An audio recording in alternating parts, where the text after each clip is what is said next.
Good morning, everyone. Steve Ankerstar, and welcome to the Ankerstar Wealth Morning Show. Allison has the morning off as she has finals coming up. Hard to believe she'll be done with her freshman year in a little more than a week. But today we're going to talk about three things. We're going to talk about the big tech earnings that are coming up this week. We're going to talk about Bed Bath & Beyond's bankruptcy.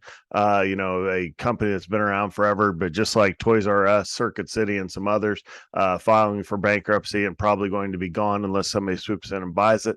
And the last thing we're going to talk about today is the difference between a 15-year and a 30-year mortgage, which is different now than the advice I've been giving for the past decade because interest rates have changed and now gone up significantly. So now that they're above 4%, there's a little different math that goes into mortgage rates out there. But before we begin, as a reminder, this is a financial education presentation, and you should not be construed as personal financial advice. Full disclaimers or information is available at ankerstarwealth.com. Let's go ahead and get started with, let's talk about Bed Bath & Beyond first. Again, filing for bankruptcy. Now, if somebody comes in and buys it and saves it, then they're back in business. But if not, it's literally going to go away to not return. So what has killed it? Well, same thing that killed like the aforementioned, Toys R Us, Circuit City. It's basically Amazon. People are not necessarily leaving their homes and going out to these big specialty retailers anymore when you can just get this stuff on Amazon.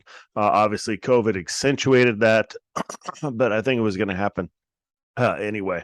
But really, when you talk about this company and how, there's a stock off 25% this morning, but it's already a penny stock, if you will. 14,000 employees, I think, as I saw it in here somewhere. So 14,000 non-seasonal workers. So again, a lot of folks are going to be displaced by this. It won't happen overnight, but they're going to slowly sell this off, and of course, these folks are going to be available to work somewhere else.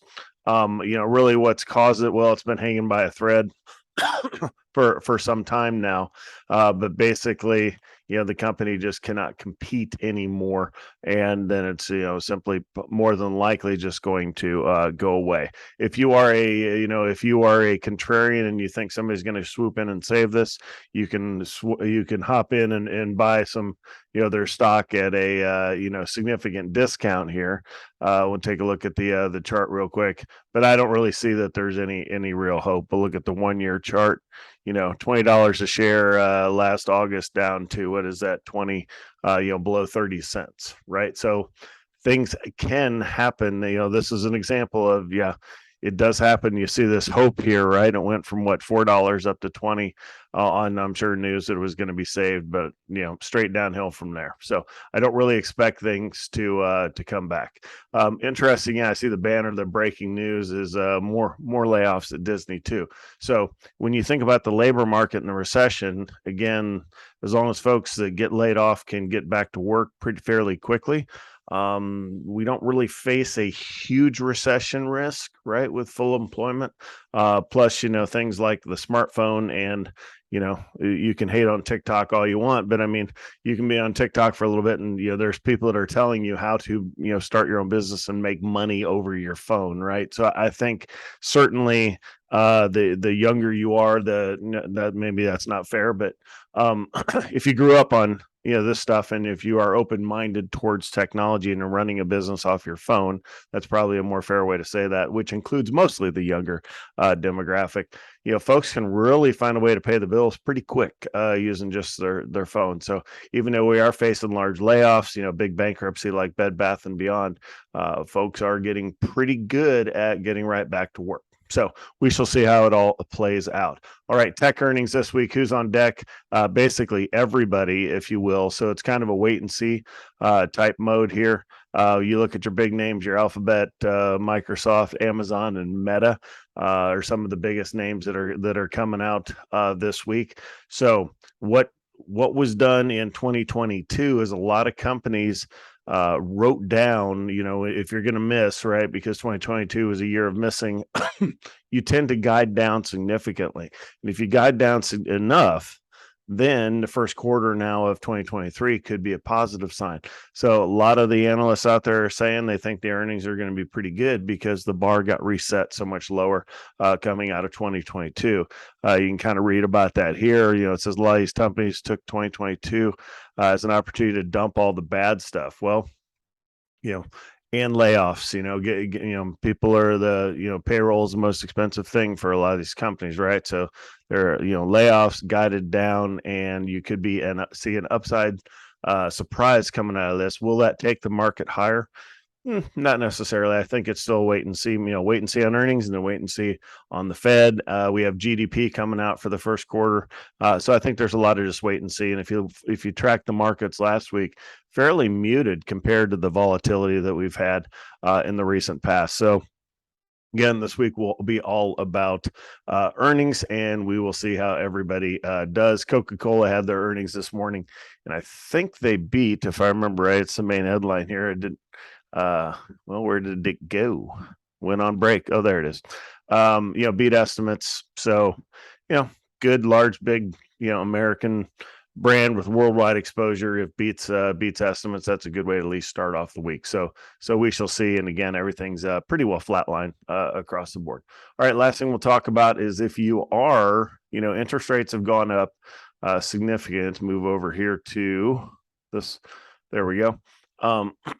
Have changed, right? So we used to, it was free money, 0% interest rates for a long time, like a decade, coming out of the financial crisis of 2007 through 2009. And, we bought our house here in 2013. We got below a 3% interest rate, refinanced, those who didn't get that refinanced to generally below that. And honestly, if if you have a mortgage where you're paying like 3% or so, mathematically, your best move is to put your money in a CD. Extra money that you would be paying off principal with, put it in a CD and make your 5% right now while we can. And then, when that goes away, then you would start putting back towards your mortgage. That's mathematically your best answer. You've been hearing me say that for years.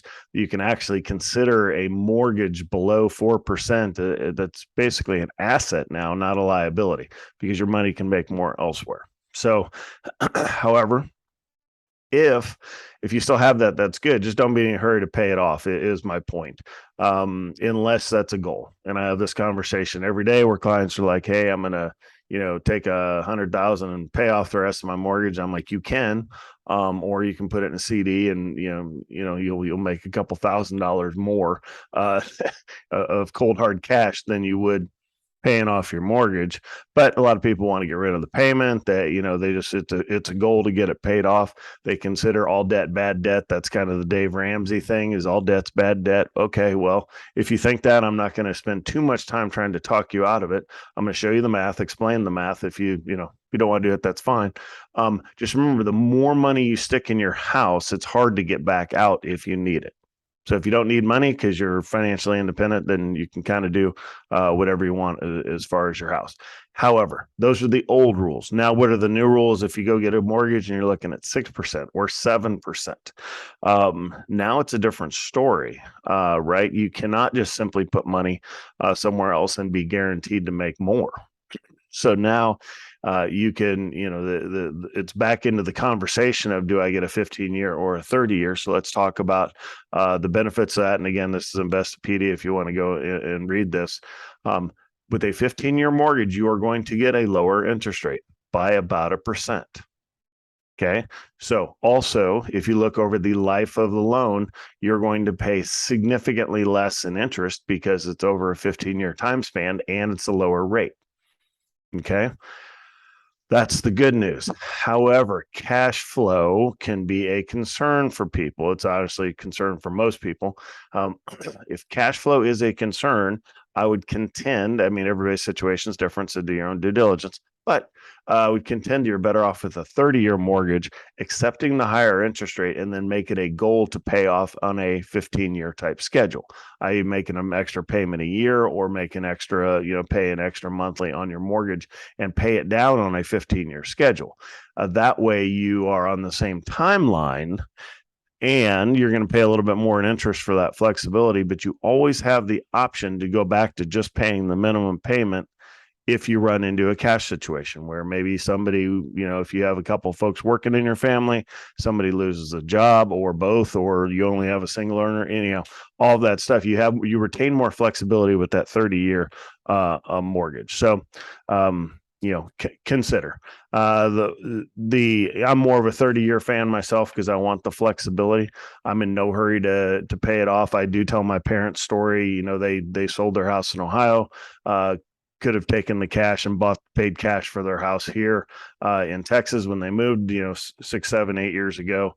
But they didn't. And I was just like, hey, if you qualify, you qualify for a mortgage that's, with VA and everything, basically a 0% down, sub 3% type mortgage, they're giving you a house almost for free. Just take that. Right. There's no sense in dumping all that money into your house. And, their pushback was, well, Steve, we don't want to burden you with the debt, when the time comes where they pass away. And I'm like, well, I'm the one telling you this. Right. And, it's clean. It's an only child situation. So it's obviously a family situation with more siblings could be more complex. I go, but no, there's really no need, consider that 3% an asset, or I think they refied it down to 2.25 or something, something crazy. Right. So, if it's a goal to pay off your house, pay off your house.